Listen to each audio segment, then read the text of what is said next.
இயேசுவின் ரத்தம் ஜெயம். Praise the lord my dear brothers and sisters. இந்த நாள்லையும் ஆவியானவர் உணர்த்தின காரியம் சில மாற்றங்கள். எதற்காக? ஆவியானவர் உணர்த்தின வசனம் யாத்ராகமத்தின் புஸ்தகம் அதிகாரம் 14 வசனம் 19. அப்பொழுது இஸ்ரவேலரின் சேனைக்கு முன்னாக நடந்த தேவதூதனானவர் விலகி அவர்களுக்கு பின்னாக நடந்தார். அவர்களுக்கு முன் இருந்த மேகஸ்தம்பமும் விலகி அவர்கள் பின்னே நின்றது. And the angel of God, which went before the camp of Israel, removed and went behind them. And the pillar of the cloud went from before their face and stood behind them. Exodus chapter 14 verse 19. எனக்கன்பானவர்களே, இந்த இடத்துல என்ன வாசிக்கிறோம் அப்படின்னா, இஸ்ரவேல் ஜனங்களுக்கு முன்பதாக போய் கொண்டிருந்த தூதன் அங்கிருந்து விலகி அவர்களுக்கு பின்பாக சென்றார். அதை போல மேகஸ்தம்பமும் பின்னாக சென்றது அப்படின்னு இந்த இடத்துல நம்ம பார்க்கிறோம். நாம் இன்றைக்கு நம்முடைய வாழ்வில் நடக்கிற சில மாற்றங்கள் எதற்காக அப்படின்னு திங்க் பண்றோமா? நம்ம கொஞ்சம் யோசிக்கணும். அதாவது நம்மள அநேகர் இந்த ஸ்டோரிய கேள்விப்பட்டிருப்போம். ஒரு அம்மா ஒரு கை குழந்தையோட இருக்காங்க. அவங்க வெளியில ஏதாவது ஒரு வேலை தண்ணி எடுக்கிறதுக்காக இல்லைன்னா ஷாப்புக்கு எங்கேயாவது போறாங்க அப்படின்னா, தான் வீட்டுல வளர்க்கிற தன்னோட நாயை அந்த குழந்தைய தொட்டில்ல போட்டுட்டு பக்கத்துல காவலுக்கு வச்சுட்டு போவாங்களாம். ஒரு நாள் அத மாதிரி வச்சுட்டு போயிட்டு ரிட்டர்ன் வரப்போ அது எப்பவுமே தொட்டிலுக்கு பக்கத்துல தான் அந்த நாய் நிக்கும்.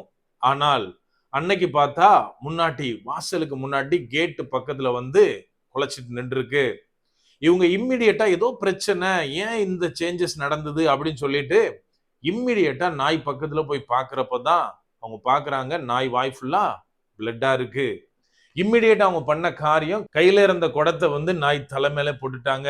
அது அப்படியே அடிபட்டு கீழே விழுந்துருச்சு. இம்மிடியேட்டா அவங்க ஓடி போய் தன் குழந்தையோட தொட்டுல பாக்குறாங்க.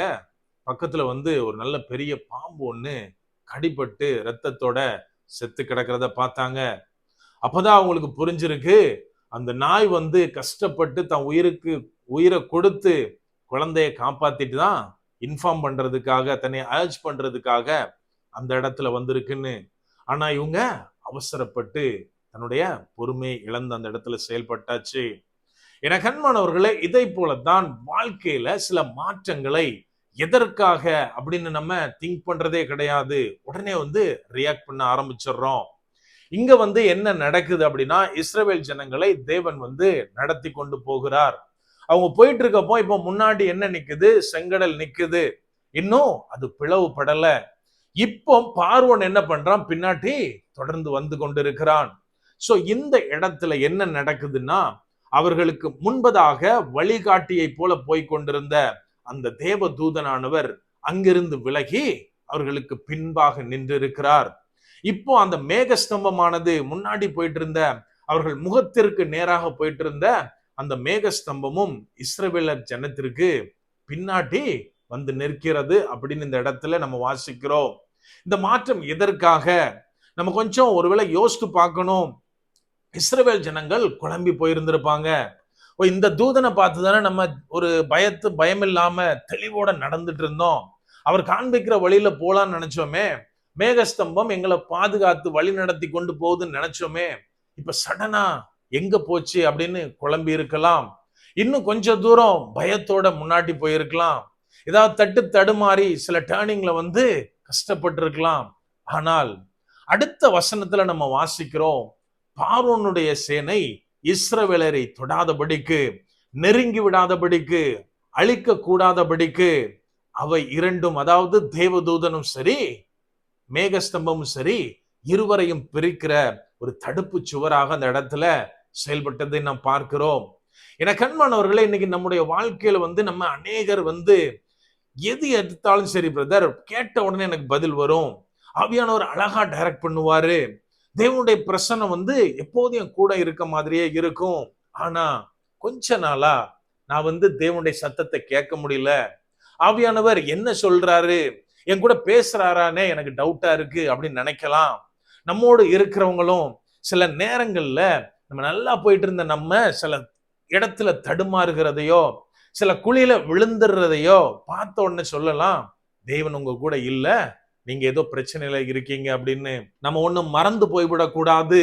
நமக்கு முன்பாக நம்மோடு கூட நமக்கு ஆலோசனை தந்து கொண்டிருந்த ஆவியானவர் சில நேரங்களில் நம்மோடு பேசாததை போல தோன்றலாம். ஆனால் அதே நேரத்தில் நம் கண்களுக்கு எட்டாத இடத்தில் நமக்கு ஒரு பிரச்சனை இருக்குன்னா அந்த இடத்தில் ஆவியானவர் செயல்பட்டு கொண்டிருப்பார்.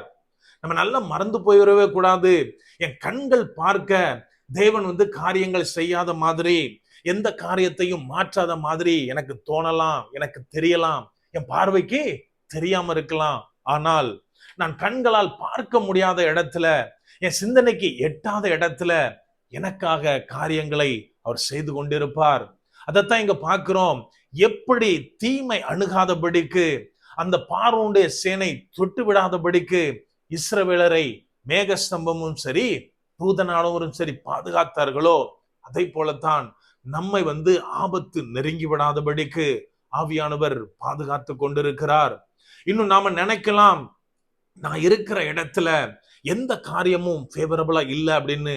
ஆனா ஒண்ணு மறந்துடக்கூடாது, எனக்கு எதிராக செய்யப்படுகிற சில காரியங்களை, எனக்கு எதிராக சில வைக்கப்படுகிற செய்யப்படுகிற சூழ்ச்சிகளை ஆவியானவர் இதே நேரத்தில் முறியடித்துக் கொண்டிருக்கிறார், தடுத்து கொண்டிருக்கிறார். அவை எல்லாவற்றிலிருந்தும் நம்மை பாதுகாத்து கொண்டிருக்கிறார். ஆகவே என்ன கண்மானவர்களே, சில காரியங்களில் நாம் மாற்றத்தை பார்க்கிறோமா, அதை ஏற்றுக்கொள்ள வேண்டும். தேவன் அனுமதித்த பாதையில தொடர்ந்து நாம் நடக்கும்போது தேவனிடத்திலிருந்து பெரிய அற்புதங்களை பெற்றுக்கொள்ள முடியும். அப்படியே கண்களை மூடுவோமா? அன்பான ஆண்டவரே, இந்த நேரத்திலே அப்பா உம்மை நோக்கி பார்க்கிறோம். ஆவியானவர், நீர் எங்களோடு இருக்கிறீர், அதற்காய் நன்றி செலுத்துகிறோம். அப்பா, உமது வார்த்தைகள் எங்களை நடத்துகிறது தகப்பனே. ஆவியானவரே, உம்முடைய ஆலோசனைகள் எங்களை ஒவ்வொரு நாளும் எங்களுக்கு வேண்டியவைகளை தருகிறது தகப்பனே. வேண்டிய காரியங்களை நாங்க சரியா முடிக்க எங்களுக்கு உதவி செய்துப்பா. ஆனாலும் தகப்பனே, அநேக நேரத்துல நாங்க காரியத்தை பார்க்க முடியாத மாதிரி இருக்கலாம். ஆனாலும் நாங்கள் பார்க்காத இடத்திலும், எங்களுடைய பார்வைகள் இல்லாத இடத்திலும் நீர் ஆளுகை செய்து கொண்டிருக்கிறீர். எங்களுக்காக போரிட்டு கொண்டிருக்கிறீர் தகப்பனே. ஒவ்வொரு நாளும் எங்களை பாதுகாத்து வழி நடத்துகிறீரப்பா. அந்த மேலான கிருபைக்காய் நன்றி தகப்பனே. நாங்க தொடர்ந்து உமது பாதையில மாத்திரம் நடக்க ஆவியானவரே, நீர் எங்களுக்கு உதவி செய்யுங்க. முற்றிலுமா எங்களை தாழ்த்தி ஒப்பு கொடுக்கிறோம். பலப்படுத்தி ஆசீர்வதிங்க. மீட்பர் இயேசுவின் மூலம் ஜெபிக்கிறோம். ஜெபம் கேளும் எங்கள் நல்ல பிதாவே. ஆமென். God bless.